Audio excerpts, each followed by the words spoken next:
What is going on, traders? Welcome back to the Traveling Trader. Happy to be back in the home studio. Tesla crosses the $1 trillion mark for the first time ever.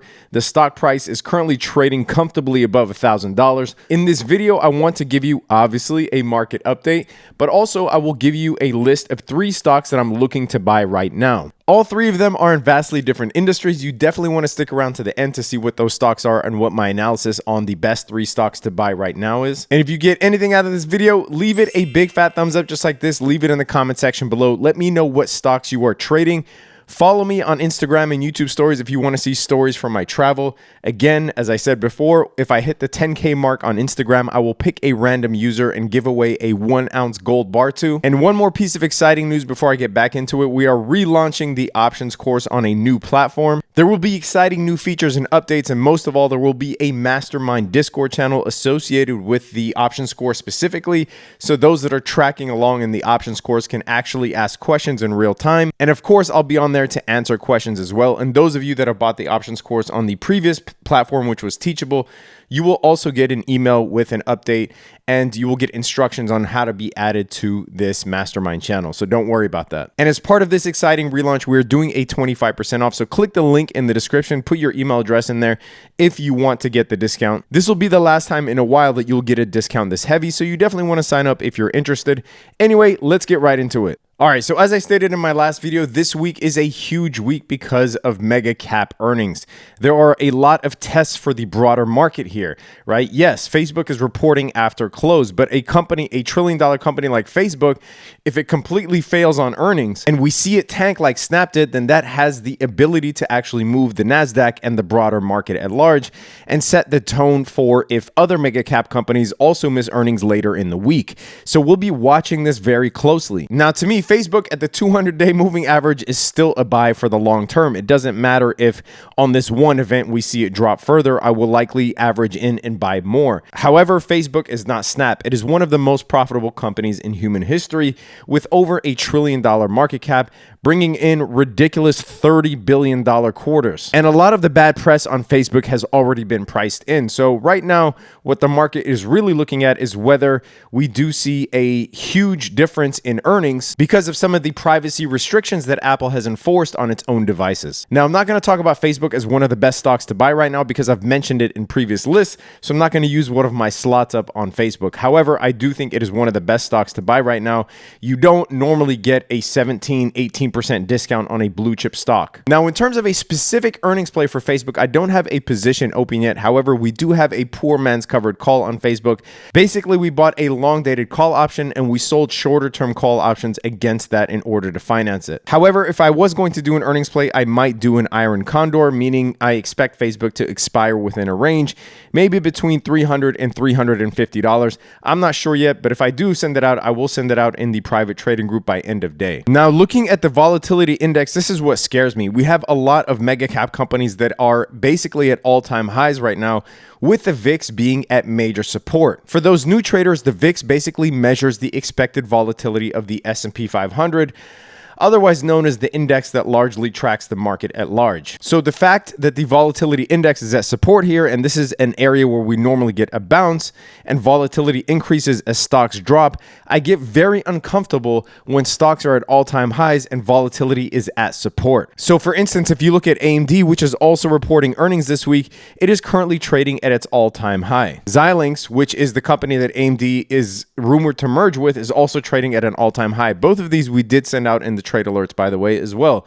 And if you want access to all of that, link is in the description below. Microsoft also reporting earnings this week, also trading at an all-time high. So you get the picture. What I'm saying is when these things are basically toppy and volatility is low at support, that's when you start to get nervous or at least worried in the short term, and you want to implement some mitigation strategies in order not to get burned in the short term, whether that's trimming your position, whether that's selling calls against your shares, whether that's buying calls on the VIX, buying protective puts, etc. A lot of car companies are also reporting earnings this week, and Ford, which is another stock that we've been bullish on since the $12 range, is now at all-time highs again, or at least at post-pandemic highs, trading at $16, forming this potential double top, which again is scary. So I'd be very wary here of starting huge positions here on most things at large. Now, Facebook is an exception because again, it's down 17%, but things that are trading at all-time highs, I would not open up new positions. Tesla, for instance, is trading at $1,000 right now. I would not open a new position on Tesla at over $1,000. All right. Other than that, there isn't really much going on in the markets. I mean, the infrastructure bill, there's been kind of some soft news on it. However, the market is really waiting for this week here. This is a make it or break it week. I could easily see a situation in which the market keeps melting up if these earnings look like there's no stopping them. But if we get lackluster earnings after lackluster earnings, that could be a recipe for another pullback in the broader market. All right, so here are the top 3 stocks that I'm looking at right now, both in terms of stock positions as well as options positions. You can really, if you know how to play option strategies, you can formulate strategies around the stuff. But Whirlpool is one that I'm looking at the 300-day moving average. Now, you see Whirlpool actually took a dive last week after earnings, even though they actually reported better than expected earnings, but the revenues came in a bit shy. However, you do see this huge bullish engulfing candle on Whirlpool, and you see a lot of this buying pressure here as well. It is down 19% from all-time highs. If you look at Seeking Alpha, you'll see that Whirlpool is actually a great value stock here, right? Its valuation grade is A-, meaning that compared to the rest of the sector, it's trading at multiples that are much lower than its peers. Whether you're looking at price earnings, price to sales, price to book, etc. It also has a solid grade for profitability. It just doesn't have a ton of growth. It's not bad. I mean, it's still growing 15% year on year in terms of revenues. However, this is a pure value company and not a growth company. And having a mix of both in your portfolio is important. All right, the next stock that I'm looking at is Logitech. Logitech also is at a major discount. If you notice, that's the theme with this channel. Like, we rarely buy things at all-time highs.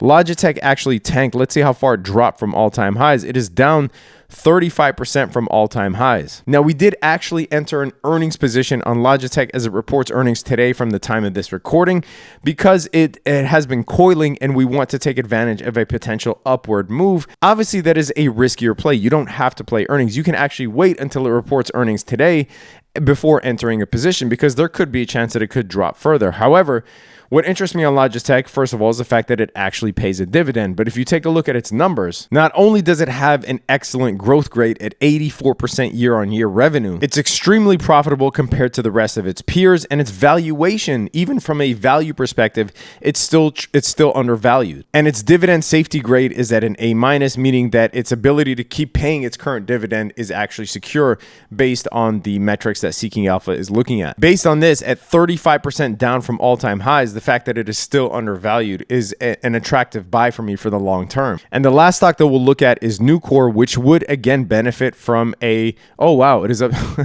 We just bought it today. It's up 7%. But there are many reasons that we bought Nucor because Cleveland Cliffs, if you're a fan of this channel, you know that I had sent this out in the watch list. And I've also made a video about Cleveland Cliffs, but you could see Cleveland Cliffs has gone up 20% in the last couple of days. So Nucor, to me, was seen as a sympathy play and sort of using Cleveland Cliffs as a precursor, and then also would benefit from a passage of an infrastructure bill. So sitting at the 100-day moving average after just crushing earnings in the same way that Cleveland Cliffs did, again, another company that pays a healthy dividend, another company that has an excellent valuation, another company that has excellent growth rate and is impressively profitable. So I wouldn't want to pass an opportunity up, especially if I'm trying to get some diversity in my portfolio and really step away from just buying mega cap tech stocks. Value companies tend to do much better during inflationary periods, and growth companies are the ones that take a hit. So we have Whirlpool, which is in consumer discretionary. We have Logitech, which is considered tech or retail tech, and Nucor, which is a commodity